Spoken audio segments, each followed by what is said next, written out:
Hello hi నమస్తే అస్సలాముఅలైకుం. నేను ఇలా ఉన్నాను, మరి మీరెలా ఉన్నారు? నెలంతా కష్టపడి సంపాదించిన జీతం అకౌంట్లో పడగానే అబ్బా ఎంత హ్యాపీగా ఉంటుందో కదా. కానీ ఆ సంతోషం కనీసం మొదటి వారం రోజులైనా ఉంటుందా? హౌస్ రెంట్, రేషన్ సామాన్లు, పిల్లల ఫీజులు, ఈఎంఐలు, ఇలా 1వ తారీఖున వచ్చిన జీతం 10వ తారీఖు వచ్చేసరికి ఎటుపోయిందో అర్థం కాక చేతులు ఖాళీ అయిపోతున్నాయా?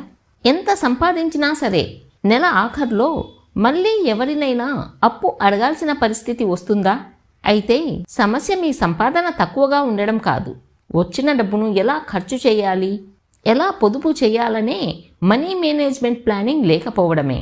మీ జీతం 15,000 అయినా 1,50,000 అయినా సరే రాగానే దాన్ని ఎలా ప్లాన్ చేసుకుంటే మీ లైఫ్లో ఎప్పటికీ డబ్బు కొరత అనేది రాదో ప్రపంచవ్యాప్తంగా సక్సెస్ అయిన వాళ్ళంతా ఫాలో అయ్యే ఒక అద్భుతమైన ఫార్ములాను ఈరోజు వీడియోలో మాట్లాడుకుందాం.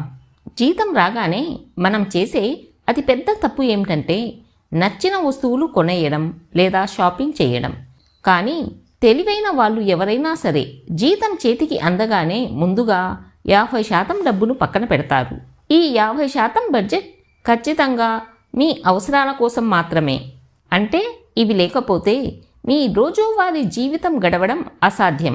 ఉదాహరణకు ప్రతి నెలా కట్టాల్సిన ఇంటి అద్దె లేదా హోమ్ లోన్, వంటింటికి కావలసిన రేషన్, పాలు, కూరగాయల ఖర్చులు, current bill, water bill, internet ఛార్జీలు, పిల్లల స్కూల్ ఫీజులు మరియు ఇంట్లో వాడే మందుల ఖర్చులు. మీ జీతం ఎంతైనా సరే అందులో సగం డబ్బుతోనే మీ ఇల్లు గడిచేలా ప్లాన్ చేసుకోవాలి. ఒకవేళ మీ అవసరాలు ఈ 50% కంటే ఎక్కువ దాటుతున్నాయి అంటే మీరు మీ లైఫ్ స్టైల్ను కొద్దిగా మార్చుకోవాల్సిన అవసరం ఉందని అర్థం. ఇక రెండవది, ఇది అత్యంత కీలకమైన 20% పొదుపు.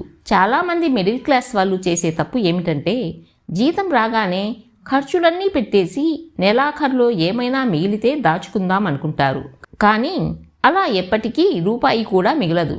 అందుకే దీనికి ఒక సీక్రెట్ రూల్ ఉంది: ముందు పొదుపు చేయండి, ఆ తర్వాత మిగిలింది ఖర్చు పెట్టండి అని. మీ జీతం రాగానే కనీసం 20% డబ్బును మీ కళ్ళకు కనిపించకుండా వేరే అకౌంట్లోకి మార్చేయాలి. ఈ డబ్బును మీరు 2 రకాలుగా ప్లాన్ చేయండి. మొదటిది ఎమర్జెన్సీ ఫండ్. రేపు పొద్దున్న అకస్మాత్తుగా ఉద్యోగం పోయినా లేదా ఇంట్లో ఎవరికైనా హెల్త్ ప్రాబ్లమ్స్ వచ్చినా ఇంకొకరి దగ్గర చేతులు చాచకుండా ఉండడానికి కనీసం మీ 3 నుంచి 6 నెలల ఖర్చులకు సరిపడా డబ్బు ఈ ఫండ్లో దాచాలి. రెండవది ఇన్వెస్ట్మెంట్. మిగిలిన మొత్తాన్ని మ్యూచువల్ ఫండ్స్ లేదా ఆర్డి లేదా పీపీఎఫ్ వంటి వాటిల్లో పెట్టుబడి పెట్టాలి. గుర్తుంచుకోండి, బ్యాంకులో ఊరికే ఉంచే డబ్బు ఎప్పటికీ పెరగదు. సరియైన చోట ఇన్వెస్ట్ చేసినప్పుడే డబ్బు సంపాదించడం సాధ్యమవుతుంది. ఇదే మిమ్మల్ని భవిష్యత్తులో ధనవంతుల్ని చేస్తుంది. ఇక చివరిగా మిగిలిన 30% బడ్జెట్ మీ వ్యక్తిగత కోరికల కోసం. అవును, నిజమిదే. జీవితం అంటే కేవలం కష్టపడడం, దాచుకోవడమే కాదు, మనకు నచ్చినట్లు బతకడం కూడా. అందుకే ఈ 30% డబ్బును ఎలాంటి గిల్ట్ లేదా బాధ లేకుండా మీ సంతోషాల కోసం ఖర్చు పెట్టుకోవచ్చు. వీకెండ్స్లో ఫ్యామిలీ లేదా ఫ్రెండ్స్తో కలిసి సినిమాకు వెళ్ళడం లేదా హోటల్లో తినడం, మీకు నచ్చిన బట్టలు లేదా సరదాగా ఎక్కడికైనా ట్రిప్స్ ప్లాన్ చేయడం.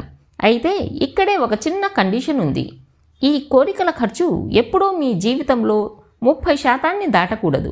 ఒకవేళ ఈ నెల బడ్జెట్ అయిపోతే ఎంత నచ్చిన వస్తువైనా సరే వచ్చే నెల వరకు ఆ షాపింగ్ను వాయిదా వేయాల్సిందే.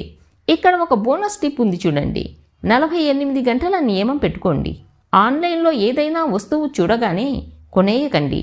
దాన్ని కార్డులో వేసి 48 గంటలు ఆగండి.